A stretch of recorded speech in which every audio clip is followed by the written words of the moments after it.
Bonjour à chacune et à chacun. Ce soir, dernière formation de la série du cours Just People par Zoom. Le mouvement Stop Pauvreté et le Free College accueillent Ursula Peto, ingénieure et directrice exécutive de l'ONG Arocha, ainsi que la coordinatrice de Stop Pauvreté, Salomé Richir-Aldeman. Bonsoir à toutes les deux, mesdames. Bonsoir. Bonsoir. Alors jusqu'ici, nous avons organisé 4 soirées Zoom autour de ce cours Just People.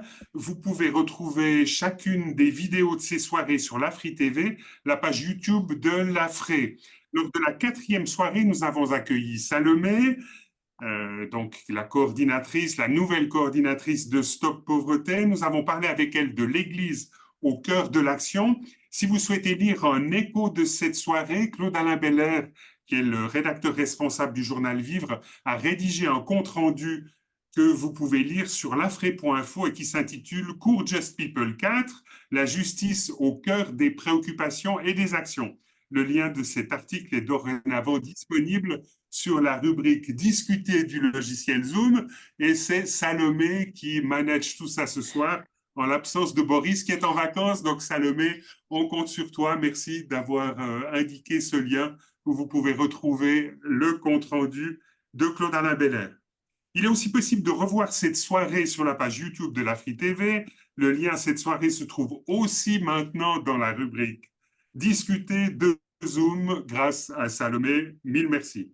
Ursula, tu es notre 5e invitée principale de nos soirées. Alors, à l'occasion de ce 5e cours Just People par Zoom, nous voulons aborder le chapitre 6 de la brochure.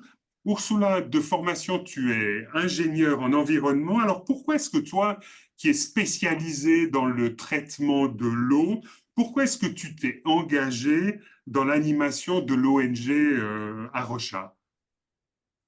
En fait, j'ai trouvé dans cette organisation vraiment la possibilité de combiner deux choses qui sont très importantes pour moi, à la fois ma foi en Dieu, en Jésus, et puis mon envie de prendre soin de l'environnement. Donc, pour moi, c'était une nouvelle opportunité, une nouvelle porte qui s'est un peu ouverte, un petit clin d'œil de Dieu, je pense.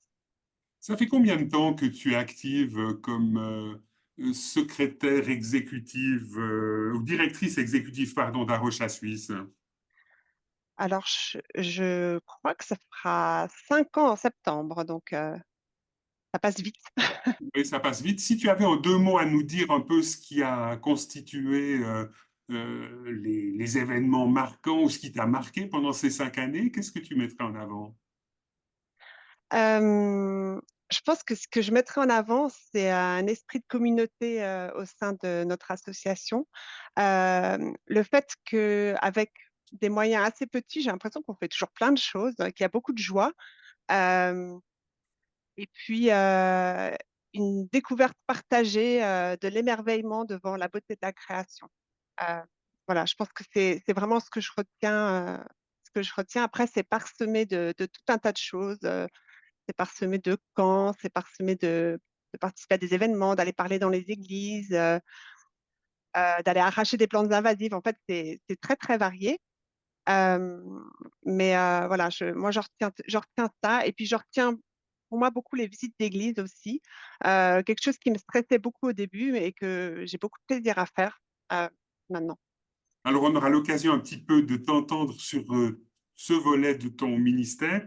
Je vous présente juste la manière dont la soirée va se dérouler, un peu comme d'habitude, nous allons prier, puis nous visionnerons l'émission numéro 5 de la série Just People, s'exercer à la justice, aimer son prochain et avancer avec Dieu.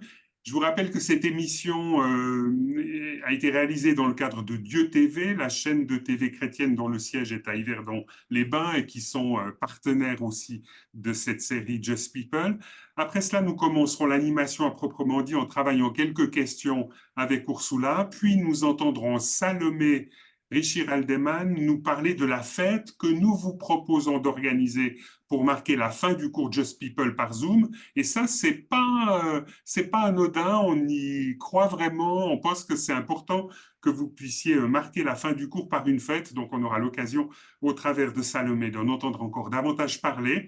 Et dans un troisième temps, vous pourrez poser toutes vos questions, soit en direct, soit, comme vous en avez pris l'habitude, via la rubrique Discuter de Zoom. Les groupes dans les églises pourront nous quitter au moment de l'ouverture aux questions aux participants et réfléchir ensemble aux questions que les animateurs ont reçues assez tardivement. Je crois que j'ai envoyé ça en fin d'après-midi aujourd'hui, mes excuses. Si jamais vous n'aviez pas les questions, il est possible de les retrouver à la page 81, à la page 81 de la brochure du cours. Et nous envisageons, comme d'habitude, d'essayer de terminer autour de 21h30. Je vous propose de prier ensemble. Seigneur, nous voulons te remercier pour ce temps que tu nous donnes de passer ensemble dans l'amitié, dans la fraternité, de savoir que nous pouvons nous mettre à ton écoute, nous pouvons cheminer ensemble afin d'être encouragés sur notre chemin de disciples de Jésus aujourd'hui. Nous avons besoin de ta grâce, besoin de ton esprit aussi pour que vraiment nous puissions nous laisser travailler et avancer ainsi sous ton regard. Merci de nous accompagner, Seigneur. Amen.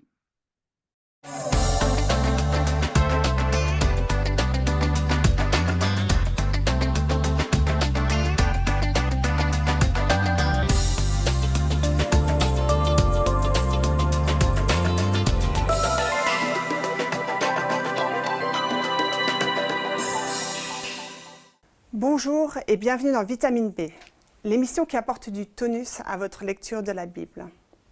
C'est le dernier cours Just People de Stop Pauvreté et notre thème est Un autre monde est possible. Le changement commence au niveau individuel. Alors moi je suis très contente de prendre ce thème parce qu'en fait pour moi c'était pas évident au départ que le changement commence au niveau individuel.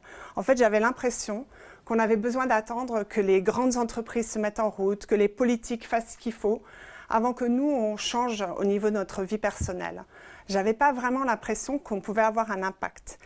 Et en fait, j'ai vraiment changé au niveau de cette perspective, parce que vraiment, je suis convaincue que le changement, il commence au niveau individuel. Alors, on a regardé, pendant ce cours, tout l'impact que pouvait avoir cette crise au niveau mondial et tous les défis qui sont devant nous. Et puis on se rend compte que c'est pas simple, qu'il n'y a pas une solution toute faite. Et on peut se sentir un peu perdu devant l'ampleur de ce qui est devant nous. On peut se sentir un peu comme un animal qui est coincé devant les phares d'une voiture et puis on ne sait pas comment on doit réagir, on ne sait pas ce qu'on doit faire. On peut tomber dans toutes sortes de réactions, on peut tomber dans le déni, on peut tomber dans la peur, on peut tomber dans l'éco-anxiété et vraiment être un peu figé comme ça, à pas bouger. Mais si on se dit on va attendre que les politiques se bougent, on va attendre que les changements se fassent, en fait on reste dans cette position d'impuissance, en fait on reste dans cette position de ne pas savoir quoi faire, d'attendre après les autres, et puis ça c'est assez difficile en fin de compte. Et pourtant, moi je suis absolument convaincue maintenant que le changement il commence vraiment au niveau individuel, parce qu'on a vraiment une opportunité de faire quelque chose et puis on peut avoir un impact qui est décisif. D'ailleurs, dans nos églises, dans nos communautés, dans nos petits groupes, en fait, on est juste des groupes d'individus. Et donc, quand on agit en communauté, au niveau individuel, c'est aussi quelque chose qui a un impact énorme. Alors, il y a toutes sortes de leviers possibles, en fin de compte, pour se lancer.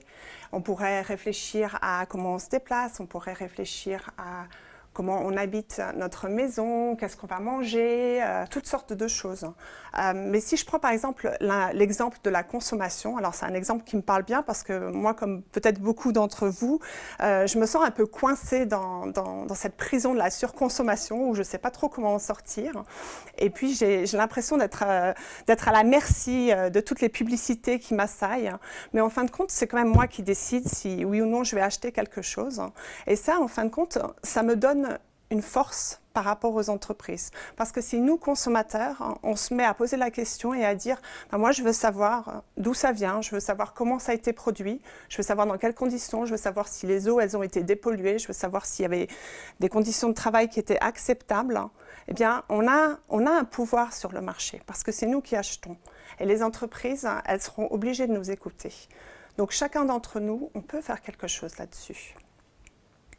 Alors, la question de se dire, est-ce que la sauvegarde de la création, est-ce que la justice sociale, est-ce que la durabilité, ce sont des thèmes qui doivent rester en marge de notre foi?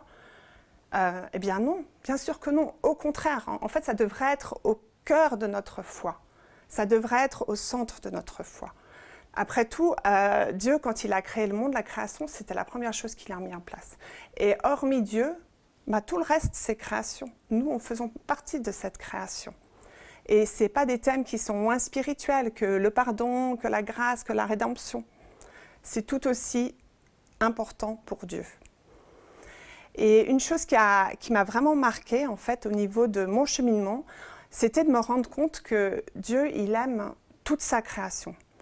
Moi, j'étais très focalisée sur l'amour de Dieu pour moi. Et puis de réaliser en fait à quel point Dieu il aime vraiment tout ce qu'il a créé, à quel point c'est important pour lui, pour moi ça a vraiment changé les choses. Et si on regarde le double commandement d'amour, d'aimer son Dieu et d'aimer son prochain, eh bien, on a tout là-dedans. Jésus nous disait que c'était les commandements les plus importants.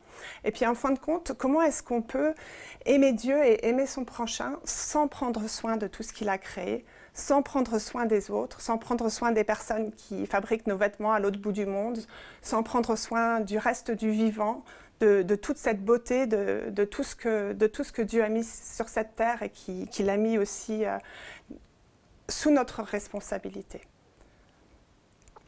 Alors, pourquoi est-ce que nous voulons faire ce qui est juste? Est-ce que nous voulons faire ça juste par culpabilité et par peur?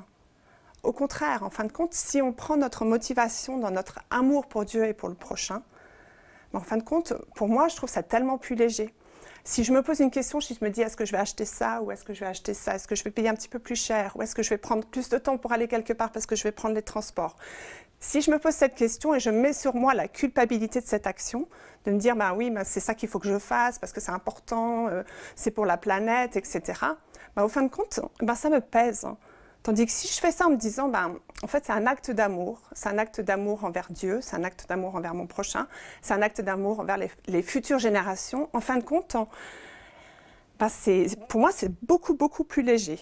Donc, je vous invite vraiment à ne pas vous laisser emprisonner par la culpabilité et la peur. Et puis, on est fait à son image. Donc, premièrement, ce n'est pas à nous de sauver le monde, c'est Jésus-Christ qui l'a fait. Donc, on n'a pas à s'inquiéter pour ça. Mais aussi, Dieu, il nous a créés à son image. Il nous a créés capables de faire des choses incroyables. On ne doit pas douter de nos capacités. On ne doit pas douter qu'on peut faire quelque chose de bien et qu'il peut y avoir un monde meilleur qui va en sortir. Alors bien sûr, changer durablement notre mode de vie, ce n'est pas évident. Ce n'est pas simple. On a bien vu que déjà, voilà, les défis sont immenses, mais rien que nos défis à nous, si on se dit, voilà, moi, il faut que je change, il faut que je vive une vie plus juste, c'est vrai que ce n'est pas évident. Mais on peut déjà commencer par se dire, c'est quoi une vie plus juste? Ça ressemblerait à quoi, en fait, ma vie, si elle était plus respectueuse de l'ensemble du vivant, et puis si elle correspondait plus à ce que Jésus nous a enseigné, peut-être à cette sobriété joyeuse, j'aime beaucoup ce terme. Déjà, c'est s'appuyer sur des nouvelles bases, en fin de compte. C'est être plus en lien, être plus dans la communauté, être moins dans la consommation, moins dans l'égoïsme, plus dans les relations. Ce qu'on cherche là, c'est vraiment ce petit déclic de se dire c'est possible, il y a un autre monde qui est possible, et puis déjà, essayons d'imaginer ce monde. Après, ce qu'il faut se dire, c'est que on n'est pas tout seul. Dieu, il a mis son Esprit Saint en nous, qui nous accompagne, il nous aide, il marche chaque pas avec nous, il nous encourage, mais aussi il met plein d'autres personnes autour de nous. On n'est pas tout seul à faire ce chemin. Et puis là, je vous encourage vraiment à vous appuyer les uns sur les autres, parce que c'est pas évident, on peut vite voilà, se retrouver de nouveau dans la culpabilité ou de nouveau dans la peur. Hein. Et puis en fait, en faisant ce chemin ensemble, et puis surtout en mettant notre confiance en Dieu et puis en regardant, en prenant son espérance pour ce monde, eh bien, on est capable d'imaginer des choses incroyables. Et Dieu, il peut faire des choses incroyables.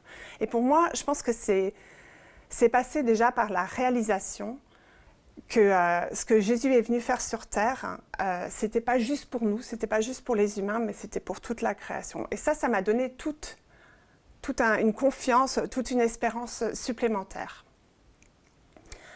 Alors, je ne sais pas pour vous, mais moi, cette image de la roue du hamster, eh bien, elle me parle beaucoup parce que j'ai très souvent l'impression de tourner dans ma petite roue d'hamster et puis de ne pas savoir comment m'en sortir.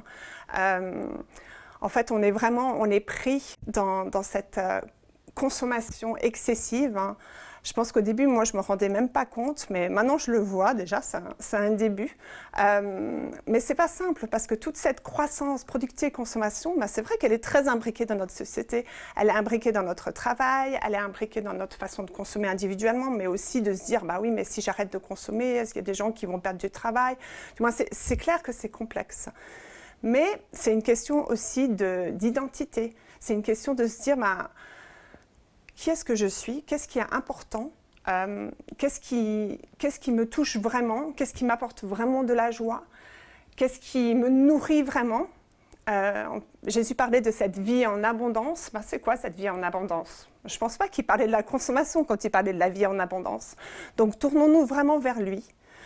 Ne perdons pas de vue l'essentiel, ne perdons pas de vue Jésus. J'aime ce verset dans Matthieu 16 qui dit « À quoi servirait-il à l'être humain de gagner le monde entier et de perdre son âme ?» En effet, à quoi ça nous servirait? Alors vraiment, concentrons-nous sur Jésus, parce qu'il peut vraiment nous inspirer, il peut vraiment nous montrer le chemin. Et puis, nous pouvons ainsi arrêter de faire partie du problème, mais essayer de faire partie de la solution.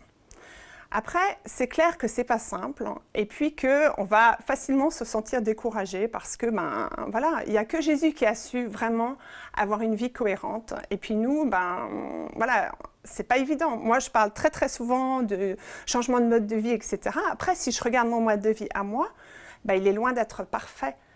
Mais j'essaye, je suis en chemin, je suis un élève.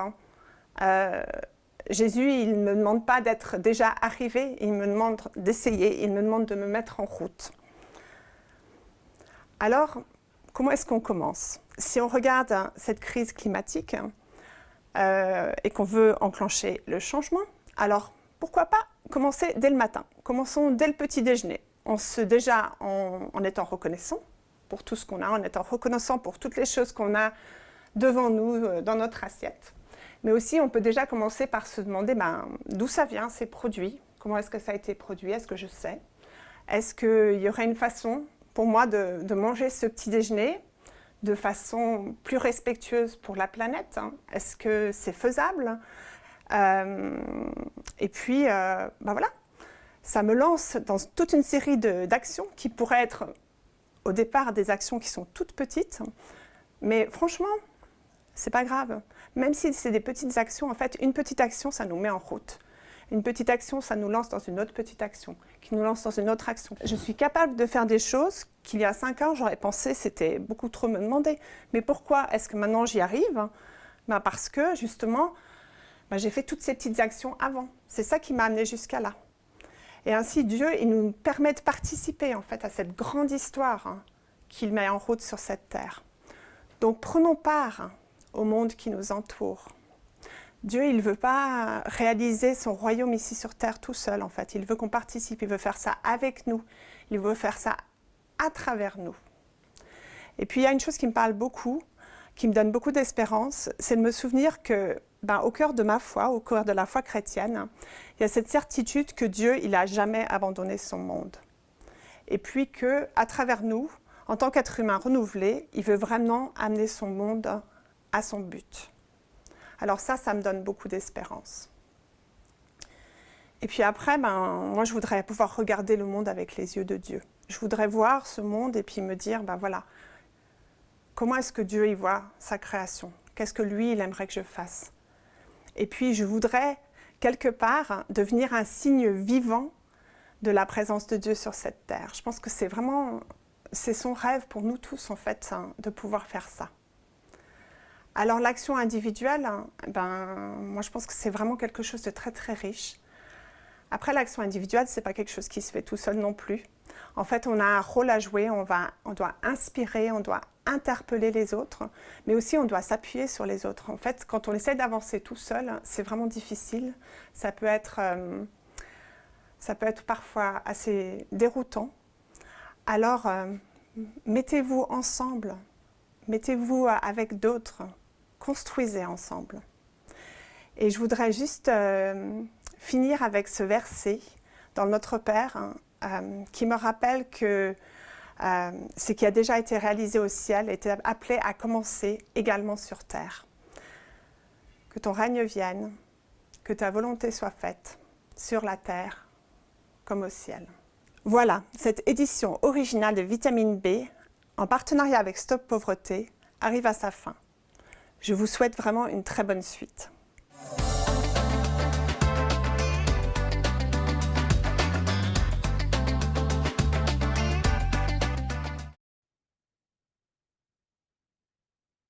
Voilà, merci beaucoup, Ursula, pour cette vidéo.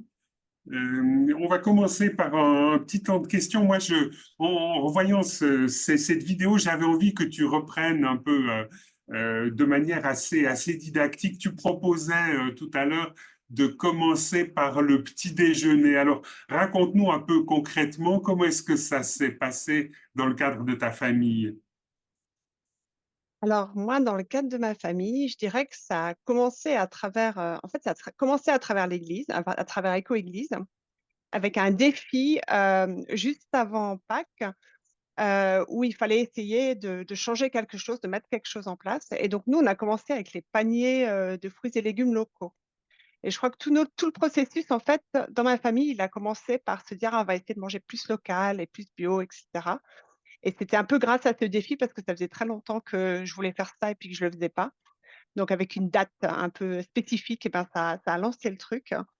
Et puis, on a commencé comme ça. Et puis après, chaque année, on s'est mis des nouveaux défis. Et puis, on a avancé avec ça, avec ensuite le zéro déchet. Après, de faire attention au transport, voilà, de prendre un demi-tarif et puis d'essayer d'utiliser de moins en moins la voiture. Et puis, en fait, c'était chaque fois des pas l'un après l'autre, un peu dans tous les domaines, on va dire. Et puis, est-ce que tu dirais que ça a vraiment modifié le mode de vie de ta famille? Donc, tu as deux enfants, c'est ça? Mhm. Est-ce que ça Oui. a modifié votre mode de vie de manière vraiment profonde? Alors, oui et non.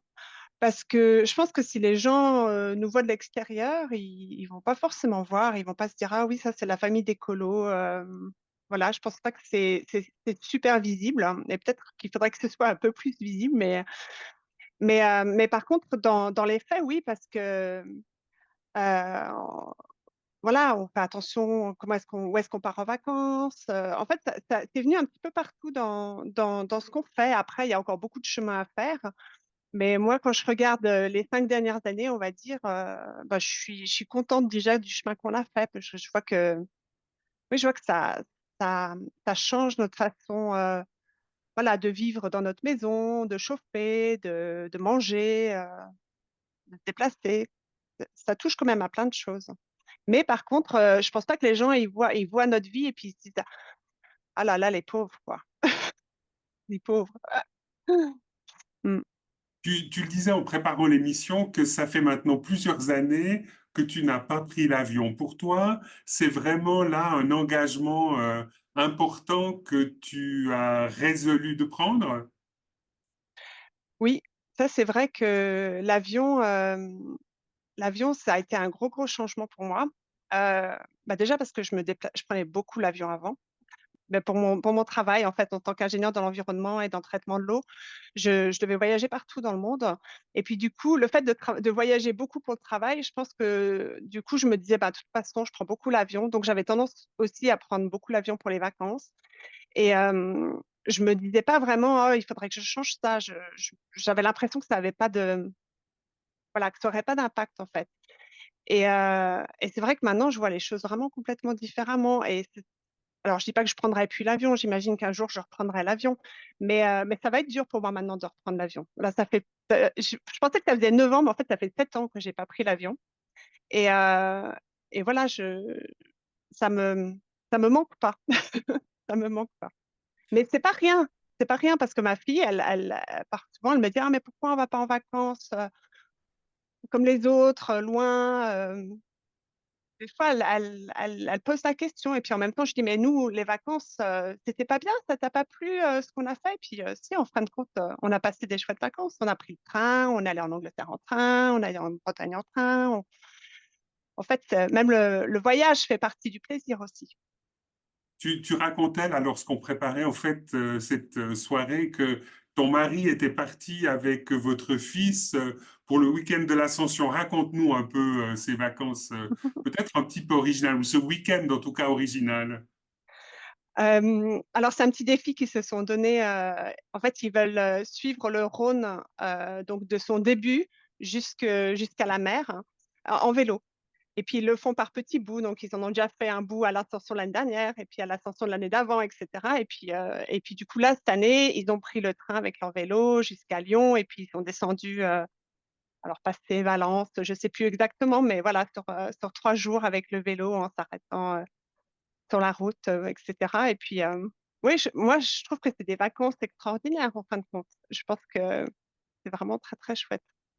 Et ton fils en est revenu satisfait et content. Ah, mais super content. C'est une aventure. Et puis, il est fier de pouvoir raconter ça à ses copains. Non, je pense que c'est des belles choses à vivre, hein.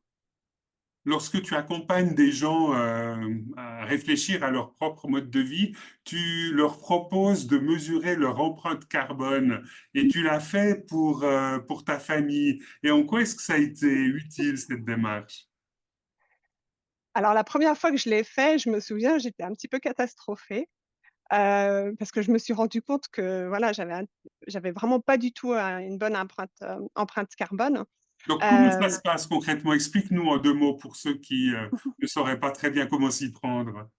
Alors, j'ai vu que dans le cours Just People, ils ont mis le lien vers le calculateur d'empreinte carbone du VVF. Et puis moi, c'est ce que j'avais utilisé aussi. Et je trouve que c'est très bien fait.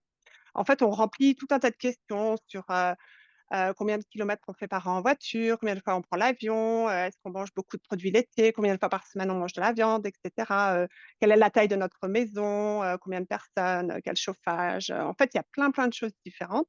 Au niveau de la consommation personnelle aussi, combien est-ce qu'on dépense par année pour s'acheter des biens personnels, etc. Et puis à la fin, ça nous calcule en tonnes de CO2 par an notre empreinte. Et puis ça nous dit euh, par rapport à la moyenne suisse, où est-ce qu'on se situe, et puis à la moyenne mondiale. Et puis on nous dit, ben voilà, vous par exemple, si tout le monde vivait comme vous, il faudrait une planète et demie pour subvenir à vos besoins, par exemple. Alors ça, c'est le constat. Mais après, ça nous donne plein d'idées. En fait, ils vont chercher dans nos réponses et puis nous disent, mais par contre, vous pourriez faire ça et ça aurait vraiment un impact. Et vous pourriez changer votre... Moi, par exemple, je bois énormément de lait, beaucoup de produits laitiers. Donc, ils me disent, bah, voilà, en changeant votre alimentation, en buvant moins de lait, ça peut avoir un impact. Ça serait assez important. Et puis, ça vous liste plein d'idées. Donc, moi, je trouve que c'est très, très utile, en fait. Et puis, ça t'a accompagné positivement tout au long de ces années, ou bien tu te dis, mince, finalement, on n'arrive pas à modifier cette empreinte carbone? Bah, je pense qu'au début, ça peut faire un petit peu peur parce qu'on peut se dire, oh là là, mais il faudrait faire tout ça pour arriver à quelque chose. Euh, je sais que moi, tout au début, je me disais, mais j'ai un sacré chemin à faire, en fait.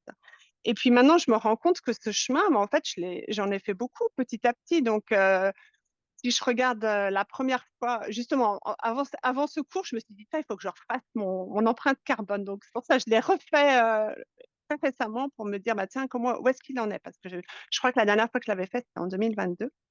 Et puis, je vois que chaque année, quand même, ça progresse. Et puis, entre le début et puis maintenant, bah, je pense que j'ai bien diminué de 40% ou quelque chose comme ça. Donc, c'est pas rien. Ça a un impact. Et puis, d'accord, peut-être on peut se dire cet impact-là, bah, il est individuel. Donc, si tout le monde faisait ça, bah, ça aurait un impact, mais même ça suffira pas parce qu'il y a plein de choses qui sont en dehors de ce qu'on peut faire nous. Mais n'empêche que ça, on peut le faire. Ça, c'est quelque chose que nous, on peut faire, en fait. Notre participation. Mm. Et par rapport à ces éco-gestes là qui sont finalement très à la mode et pour des gens un peu qui sont orientés justement sauvegarde de la création, etc. Il y a toute une série de critiques qui s'élèvent en disant que finalement bon ça change pas grand-chose, mais ce qui vraiment changerait les choses, c'est des évolutions ou des transitions écologiques qui s'effectueraient au niveau des grandes industries polluantes, au niveau de la production d'aluminium, au niveau du transport maritime, au niveau de la production des énergies fossiles. Toi-même, en tant qu'ingénieur, comment est-ce que tu pondères ou comment est-ce que tu réagis à de telles remarques? Alors, je les comprends parce que je les ai eues d'une certaine façon à une époque où je me disais, oui, mais bon, c'est pas ça qui va changer grand-chose. Mais pour moi, c'était aussi un peu une excuse pour garder mon confort, je pense. Euh, mais moi, je suis convaincue que les politiciens, les entreprises, en fait, ils vont pas bouger tant qu'ils ne se sentent pas euh, convaincus que la population est derrière eux. C'est-à-dire que si nous, on bouge pas, pourquoi est-ce qu'un politicien ou qui est là juste pour quelques années, il va prendre le risque de voir le PIB du pays chuter, quelque chose qui voilà, avoir un impact qui ne sera pas forcément dans les choses qu'on mesure actuellement positif, mais qui pourrait avoir un impact sur le long terme qui serait positif. En fait, il voit les choses très à court terme. Donc forcément, si on ne voit pas un changement et une capacité dans une population de se dire, bah, nous, on est prêt à faire des sacrifices. Donc, en tant que pays, on est prêt aussi à faire des sacrifices. Et quand je dis sacrifice, c'est pas forcément une mauvaise chose, hein. Moi, je pense qu'on aura beaucoup plus de joie en vivant plus simplement que ce qu'on a actuellement. Donc, je pense qu'on peut pas juste attendre après les politiques. Je pense que c'est sinon tout le monde attend l'autre en fin de compte. Et pareil avec les entreprises. Si on veut que les grosses entreprises elles se bougent, eh ben, il faut que nous, en fait, on leur dise, ben, nous, en tant que consommateurs, eh ben, on a besoin de savoir que eh ben, les produits sont faits plus localement, avec moins de plastique, dans des meilleures conditions, etc., etc. En fait, c'est quand même nous qui fixons le marché. Euh, Moi, j'ai l'impression qu'on commence par acheter différemment, et puis plus on avance, et puis plus en fait les choses nous tiennent à cœur. Et puis moi, maintenant, je me dirais, ben, je suis beaucoup plus prête à être plus revendicatrice, en fait, à envoyer des courriers, à, à- à être un peu plus rentre-dedans, on va dire, qu'avant. Mais ça a commencé par changer ma façon d'acheter. Alors, on a vu avec toi là un peu toute cette implication au plan individuel. C'est vrai qu'au travers de tes engagements dans le cadre de ton église, mais aussi d'Arocha et d'autres groupes, tu plaides pour le fait de se mettre avec d'autres. Alors, qu'est-ce que ça apporte? Bon, tu l'as dit un peu dans la vidéo, mais qu'est-ce que ça apporte que de fréquenter, d'être par exemple dans un groupe d'église? Tu fréquentes une paroisse anglicane, hein? Est-ce que dans ce cadre-là, vous avez un groupe et vous essayez de vous encourager à avoir peut-être un mode de vie un peu différent? Ben, moi, je trouve que c'est hyper important parce que si on essaye de faire tout seul, en fait, ben, on peut facilement se laisser décourager. En tout cas, moi, de faire ça dans mon église, c'est vraiment ce qui m'a aidé à démarrer, je dirais. Et puis à chaque fois que maintenant on fait détox la terre dans mon église ensemble, donc de se mettre au défi pendant 40 jours sur quelque chose, ben, par exemple de faire ça avec d'autres personnes, c'est vraiment là où je vois que j'arrive à faire des changements par rapport à d'autres moments dans l'année où j'ai plus de mal à me mettre en route, on va dire. Donc pour moi, ça a vraiment un impact. Après, ça a un impact sur la communauté en général. Dans une paroisse, on peut faire plein de choses. Donc ça, c'est un peu en tant que chrétien, c'est un peu notre communauté. Mais ça peut être aussi ses voisins. C'est pas obligé d'être sa paroisse. Ça peut être dans son village ou avec les gens autour de soi. Mais c'est vrai que de faire ça tout seul, c'est difficile. Et puis moi, ben, avec Arocha, typiquement, ben, Donc ça, c'est ça, un autre ça niveau, hein. m'aide beaucoup. Tu as Mm. cette implication comme directrice exécutive d'Arocha. Donc Oui, aussi dans le cadre d'Arocha, il y a toute une série de groupes qui sont là pour promouvoir des prises de conscience et des oui. évolutions dans le mode de vie. Oui, c'est au cœur de notre mission, en fait, c'est de pouvoir accompagner les gens dans l'émerveillement, mais aussi dans l'action. Et puis moi, je vis vraiment ça au niveau d'Arrocha, alors pas seulement en tant que directrice, mais aussi en tant que participante, parce que typiquement, j'adore participer aux chantiers nature qui sont organisés pour aller arracher des plantes invasives. Alors, c'est pas moi du tout qui organise ça, parce que voilà, je suis pas biologiste, mais j'aime beaucoup, en fait, euh, ces opportunités de passer à l'action de façon simple. Moi, je trouve que ça nourrit vraiment notre espérance, en fait. Alors, un chantier nature en lien avec les plantes invasives, raconte-nous un peu comment ça se passe. Typiquement, on va aller. Alors souvent, c'est dans une prairie ou un prairie pâturage sec, donc dans les PPS, hein, qui sont des milieux très très riches en biodiversité. Et les agriculteurs sont responsables d'en prendre soin, d'essayer de les garder en bonne santé au niveau de la biodiversité. Mais ça représente beaucoup de travail en fin de compte, et puis ils n'arrivent pas à suivre. Ils ont déjà tellement de choses à faire. Et donc, nous, on organise des groupes de bénévoles pour aller intervenir dans ces milieux, pour arracher des plantes invasives, pour débroussailler, etc. Donc, on en fait peut-être 10-12 par an.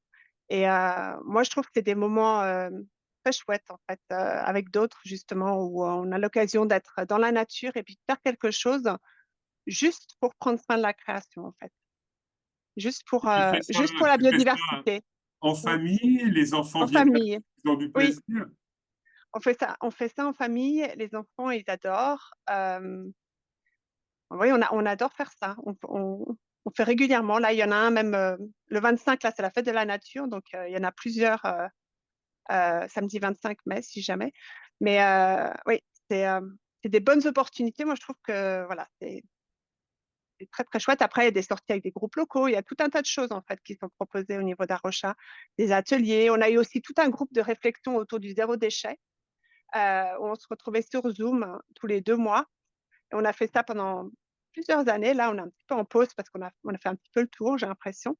Mais, euh, mais ça aussi, juste de pouvoir discuter ensemble et partager ensemble et grandir ensemble dans un domaine, c'est vraiment, vraiment utile. Il y a aussi un autre groupe ou une autre dynamique dans laquelle tu es impliqué, c'est la dynamique éco-église. Alors, Oui. raconte-nous en 2 mots comment est-ce qu'on peut, dans le cadre d'un groupe dans une église, essayer d'évoluer et de bouger en lien avec cette association éco-église. Alors, donc Éco-Église, en effet, c'est un projet qui est porté par 5 organisations, dont Stop Pauvreté à Rocha, mais aussi Les Pères, Action de Carême et ECO. Et c'est écuménique sur toute la Suisse romande. Et l'idée, c'est d'accompagner les églises, les paroisses, les communautés chrétiennes qui ont envie de prendre soin de la création et qui ont décidé que ce n'était pas quelque chose qui était un peu annexe à leur foi, mais que ça devait en faire partie de façon plus intégrale. Et donc, l'idée, c'est que dans tous les domaines de la vie d'église, que ce soit dans le culte, que ce soit au niveau du terrain, s'il y a terrain, mais comment est-ce qu'on vit dans son bâtiment, quel impact on peut avoir sur le mode de vie des personnes qui font partie de l'église, des membres, ou de l'implication localement, qu'est-ce qu'on peut faire pour avoir reflété plus le royaume de Dieu et sa justice, en fin de compte. Euh, Comment est-ce qu'on peut prendre soin de la création? Comment est-ce qu'on peut refléter tout ça dans notre vie d'église? Et en fait, il y a plein de moyens, plein de moyens. Est-ce que tu aurais un témoignage en lien avec une église où tu as été, ou une paroisse, où tu as été particulièrement impressionné par leur engagement et ce qu'ils ont mis en place de manière concrète? En fait, il y en a vraiment pas mal qui font plein de choses. D'ailleurs, on a toute une partie sur le site d'Éco-Église qui s'appelle Les Églises racontent, où on peut aller lire ces témoignages. Et moi, je trouve que c'est très, très riche. Et il y a des paroisses qui ont mis en place, par exemple, il y en a une, donc ils ont fait des fresques du climat, ils ont changé, bien sûr, alors tout ce qui était la vaisselle pour arrêter d'utiliser du plastique. Ils ont, euh, ils ont fait des célébrations particulières, ils ont fait tout un truc avec les enfants, ils ont organisé les apéros après l'église pour faire intervenir des producteurs locaux. Euh, et diminuer la quantité de viande, etc. Donc vraiment refléter dans la vie de l'Église et dans ce qu'ils font bah, tout ce qui est en lien avec le mode de vie, etc. Ils ont aussi regardé pour mettre une pompe à chaleur au niveau du chauffage. En fait, vraiment plein de choses à plein de niveaux différents de la vie de l'Église. Et c'est pas juste là, je pense à une église en particulier qui est sur la côte, une église réformée, mais en fin de compte, il y en a plein qui font à peu près ce genre de choses. Ces démarches, en fait, alors c'est pas forcément exactement ces démarches-là, mais alors bien sûr, voilà, le tri, le papier, etc. Il y a tout un tas de choses, en fait, et c'est beaucoup de petites choses et d'autres choses qui sont beaucoup plus grosses. Euh, mais en fin de compte, ça a un impact sur, ça impacte sur la communauté. C'est que moi, dans mon église, en tout cas, c'est pareil, ça a eu un impact sur moi. Donc, je sais que ça a un impact sur la communauté. Alors, on va terminer avec une question un petit peu plus difficile et moins qu'est-ce qu'il faudrait dire éco-geste ou voilà, implication dans le quotidien de la vie. Euh, on a eu lors de la première soirée avec Roger de Surchère tout un débat au final sur la thématique de la collapsologie. Voilà, il nous a introduit dans une ou deux dimensions un peu concernant la fin des temps, etc.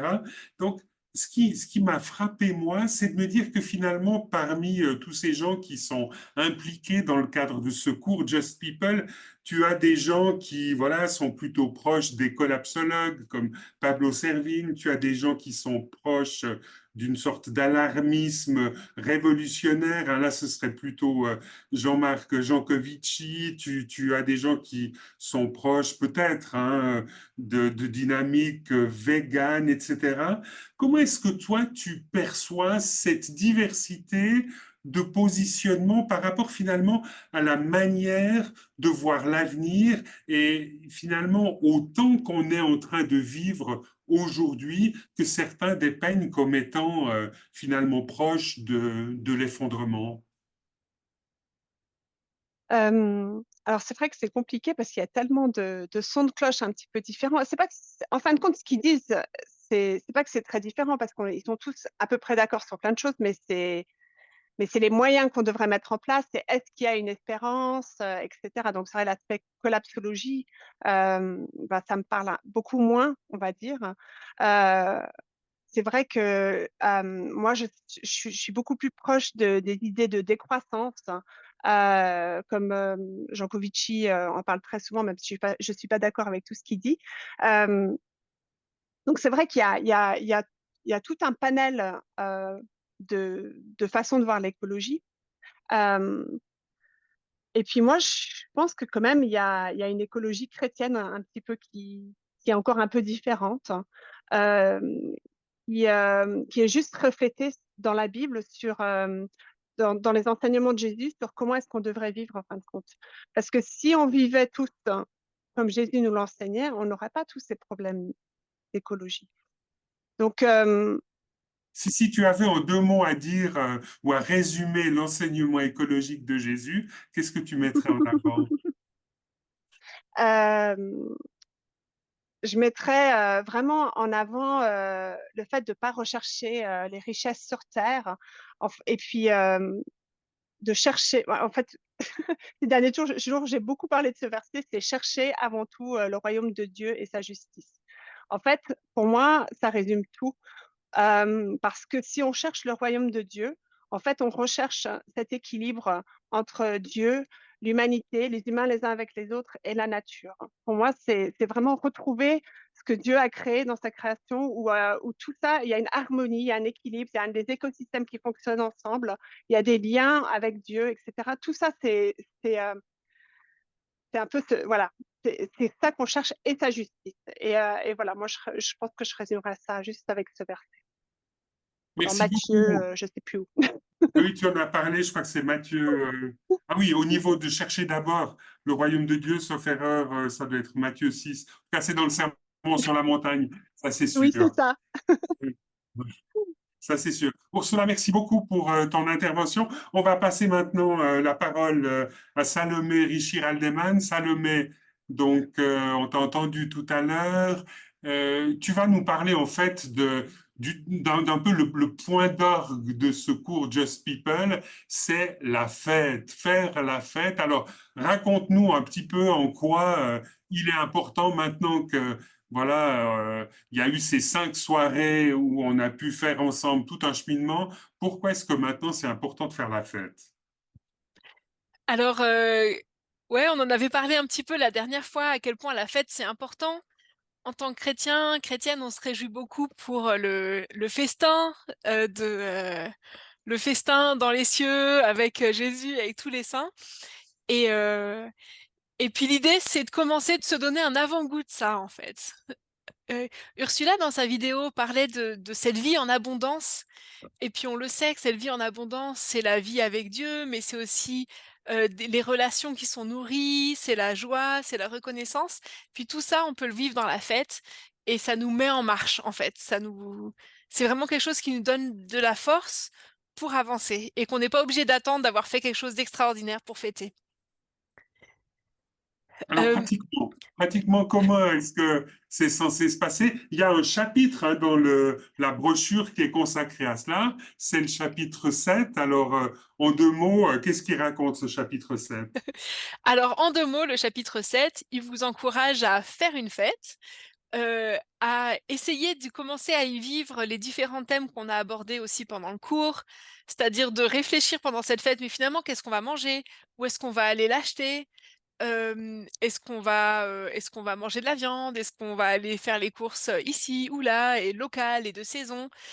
Qu'est-ce qu'on va avoir comme déco? Est-ce qu'on peut trouver une déco durable? Est-ce qu'on peut avoir de la vaisselle qui sera pas jetable? Donc un peu de se lancer ensemble dans dans tous les défis qui nous ont été lancés au cours du cours. Hem, dans une attitude du coup, comme on est ensemble et qu'on essaye dans une attitude de grâce en fait et puis pas de culpabilité de: «Ah mince, je suis désolée, j'ai acheté du poulet». Enfin voilà, c'est une fête dans la grâce, dans la reconnaissance où on essaye de mettre en place les différents défis qui nous ont été lancés, pendant le cours.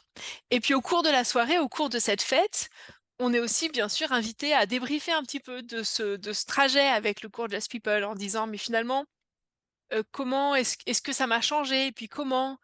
Et quels sont les prochains pas? Et puis comment est-ce qu'on va de l'avant maintenant ensemble?» Et ça nous encourage aussi, à travers cette fête, de nous donner de la force, d'avancer avec, ce premier petit groupe qu'on a lancé pour, heu, pour faire passer le message, en fait, pour créer ensemble plus de justice. Est-ce que finalement, tu proposes et tu serais prête en tant que coordinatrice de Stop Pauvreté à accompagner la poursuite de la réflexion d'un petit groupe dans une église locale? Bah, avec grand plaisir, nous, on rêve de ça. Enfin, s'il y a un groupe qui aimerait se lancer plus et puis qui a des idées, et puis qui a envie d'avoir un peu heu, ouais, peut-être un accompagnement pour se lancer, c'est du pain béni pour moi. C'est avec plaisir, ouais. Alors, il y a plusieurs personnes qui ne sont pas en groupe, hein, qui participent à ce cours. Qu'est-ce que tu leur proposes de faire si elles sont toutes seules? Alors, je me disais que souvent sur ce Zoom, on se dit: «Ah mais en fait, je connais un tel et je connais un tel». Donc je vous invite déjà à regarder, parmi tous les noms qui sont là, tous ces écrans ou dans les soirées précédentes, est-ce qu'il y a des personnes que vous avez reconnues ou des personnes dont vous savez qu'elles habitent pas loin de chez vous? Et puis ça peut être, on peut être 4 pour faire une fête, on n'a pas besoin d'être 50. Donc commencer, on peut faire une petite fête. Moi, je sais que j'ai repéré pas mal de gens de l'Oasis. Je crois qu'on va faire une fête à l'Oasis Donc et ça, c'est à Morges, dans le cadre de l'Église évangélique de l'Oasis. Donc pour les gens qui seraient sur la côte vaudoise, il y a une possibilité là de se joindre à un groupe. voilà, vous pouvez m'écrire si vous êtes dans le coin et puis que vous avez envie de venir, vous pouvez m'écrire, il y aura là. La fraternelle, on a vu qu'ils sont 60, sur le à la fraternelle, ils sont tellement nombreux sur les écrans, il y aura sans doute une fête là-bas aussi, joignez-vous à eux et puis, Alors, comme ça, je pense qu'on peut créer assez de fêtes pour qu'il y en ait une où chacune trouve un endroit où aller. on peut juste rappeler en passant qu'il y a aussi un groupe qui se retrouve à l'église de la Côte aux Fées. Donc, c'est sur Neuchâtel et que peut-être ils feront un groupe. Il y a aussi un petit groupe de l'église Arc-en-Ciel à Gland. Peut-être qu'ils feront aussi une petite fête. Et il y a aussi sur Genève, à l'église de la Pélisserie, un groupe qui se retrouve. Peut-être qu'ils feront une fête. Donc, il ne faut pas hésiter, si vous souhaitez poursuivre la démarche dans le cadre d'une fête, à nous écrire et à demander les adresses de ces différents groupes. Puis, pourquoi pas, comme tu le disais, hein, encourager à constituer dans son propre réseau une petite fête. Voilà, Mmh. merci beaucoup Salomé pour ces informations. Tu as encore quelque chose à ajouter? Oui, j'ai vu que David Rosset a marqué que la fête, c'est le 26 mai à midi à la Fratte. Ah, d'accord, magnifique, ils ont déjà C'est finalisé déjà la date. prévu. Ils sont Bravo. super. Donc, le 26 mai à midi à la Frat. Et si David le met, c'est que tout le monde y est invité, c'est ça, David? C'est ça, il met un petit pouce. Magnifique. Moi, j'avais juste envie de terminer, Ursula, si tu es d'accord. Il y a à la fin de la brochure quelques pages, à partir de la page 93, quelques pages intitulées «Sans idées pour un monde plus juste au quotidien». Ursula, en quoi est-ce que c'est intéressant, ces 100 idées pour un monde plus juste au quotidien? Moi, je trouve ça très, très chouette, en fait, ces pages-là, parce que ça, on pourrait juste, voilà, la lire petit à petit ou prendre un petit bout, laisser ça accroché dans sa salle de bain ou quelque chose comme ça pour s'inspirer. Donc, il y a plein d'idées différentes, des petites choses, des grosses choses, parfois juste une réflexion. Ça peut être de se dire, ben voilà, au lieu d'utiliser mon sèche-linge, ben, je vais laisser mon linge sécher normalement. Donc, quelque chose comme ça. Mais parfois, c'est aussi des choses beaucoup plus profondes.